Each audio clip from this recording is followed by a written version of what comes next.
المجريات المباراة.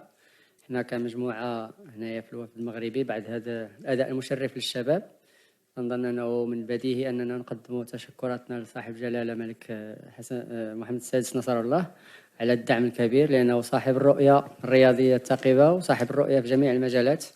الداعم الأول للشباب المغربي بالإمكانيات بالأكاديميات على غرار أكاديمية محمد السادس، وأيضا على مستوى البنيات التحتية التي يحضروا فيها اللاعبين الشباب اللي من مستويات عالمية. وكنتيجة لذلك شاهدنا الأداء المشرف ديال هذه المجموعة الشابة من اللاعبين. هذا من جهة. طبعا من ناحية المباراة كما شاهدتوا هي تيبيكمون مباراة نهائية فيها ندية كبيرة، فيها سيناريو أيضا يليق بمباراة نهائية. الفريق الخصم عطفا ربما على أداء ومجهوده أيضا يستحق، يجب أن نهنئه لأنه فائز مستحق في نهاية الأمر، لأنه قام ببطولة في مستوى كبير. وإحنا يمكن لنا أيضا نهنئ أنفسنا على المستويات، على الأداء، على الانضباط، على الروح اللي أبانوا عليها اللاعبين، الروح الرياضية أيضا اللي كانت جزء مهم من توجهنا على مدار جولات البطولة يعني. شكرا كوتش سعيد. راح ناخذ 3 أسئلة. السؤال الأول الفوق. السلام عليكم. سعيد شيبان، نهنيكم على المردود تاعكم. يعني طيلة تواجدكم هنا بالجزائر يعني كان بشهادتك انت كنتوا يعني انكم حظيتوا باستقبال جيد، لكن قبل اشهر من الان كانت الاتحاديه الجامعه المغربيه رفضت تنقل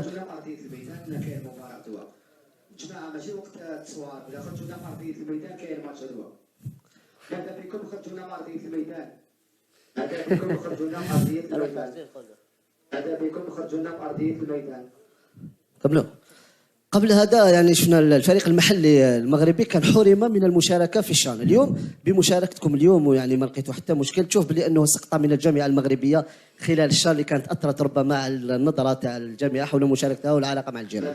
كمال السؤال الأسئلة راح تكون على المباراة النهائية من فضلكم. من فضلكم مباراة نهائية من شكر. Question here please. تفضل. Question here please. من فضلك كمال الأسئلة عن النهائي. تفضل كوتش. Sati Shaker in Paz Magazine. Commiserations, coach. Thank you. You've Thank you. lost this final, but you're still going to the World Cup.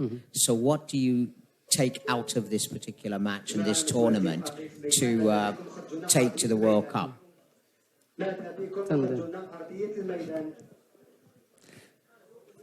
ما سمعتش السؤال. Can you repeat the question again? Can you repeat the question please? Yes. Commiserations, coach. Sorry. You've lost this particular match in the final, but you're still going to the Under-17 World Cup.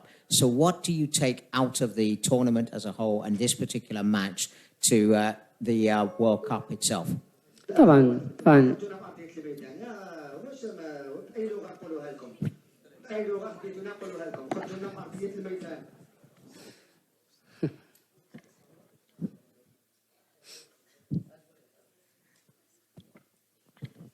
طبعا الاستفادة كانت كبيرة، لأنه رغم خسارة يعني هذه بطولة مكونة للاعبين في هذا السن.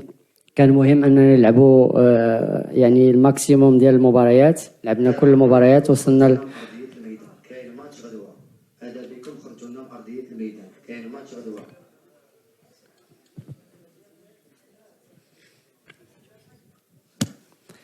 طبعا الاستفادة كبيرة، لأنه شيء مكون بالنسبة للاعبين يلعبوا بطولة قارية في هذا المستوى خصوصا الفني.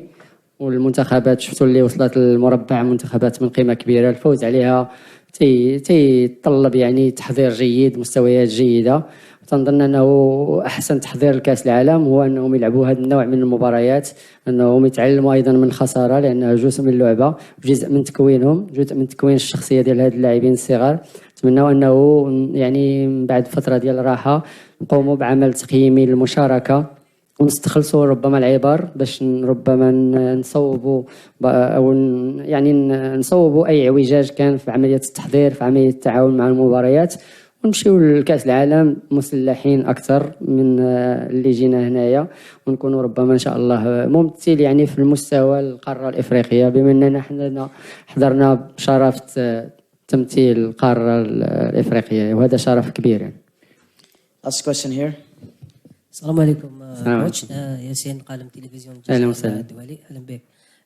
ربما شفنا المنتخب المغربي يعني سيطر طيله الشوط الاول وحتى في الشوط الثاني، حتى انه شفنا اللاعبين خلاص كانهم شافوا نفسهم توجوا بالبطوله، وما تشوفش بلي الثقه زايده هي اللي خلاتكم تخسروا اللقاء، وزادت من المراره تاع الهزيمه، خاصه انه المنتخب خلاص شاف روحه توج بالبطوله. شكرا. طبعا يعني النتيجة قاسية على اللاعبين خصوصا في هذا السن، لما تيكونوا في هذا السيناريو يعني متقدمين. متفق معك لأنه في الشوط الأول ربما اللي كان عندنا ربما حظوظ أكثر للتسجيل، لكن يجب الاعتراف أنه أيضا في الشوط الثاني الخصم فرض علينا يعني اندفاع وإيقاع وكاليتي دي جوار أيضا، وحطنا في مواقف صعبة نوعا ما. فما تنظنش انه افراط يعني في الثقه بقدر ما انه ايضا للخصم لو ميريت ديالو. يعني يجب يعني نردوا المنتخب السنغالي ما يستحق، لانه منتخب قوي. كان عندنا ربما امكانيه انهاء المباراه ربما بهدف ثاني في الشوط الاول يخلينا ربما نسيروا المباراه باريحيه، ولكن هذه هي كره القدم حتى بالنسبه للكبار، فما بالك بالنسبه للصغار اللي ونيفو ربما ديال التدبير ديال المشاعر، وهذا صعب شويه جدا. لذلك احنا فخورين بالوليدات الصغار.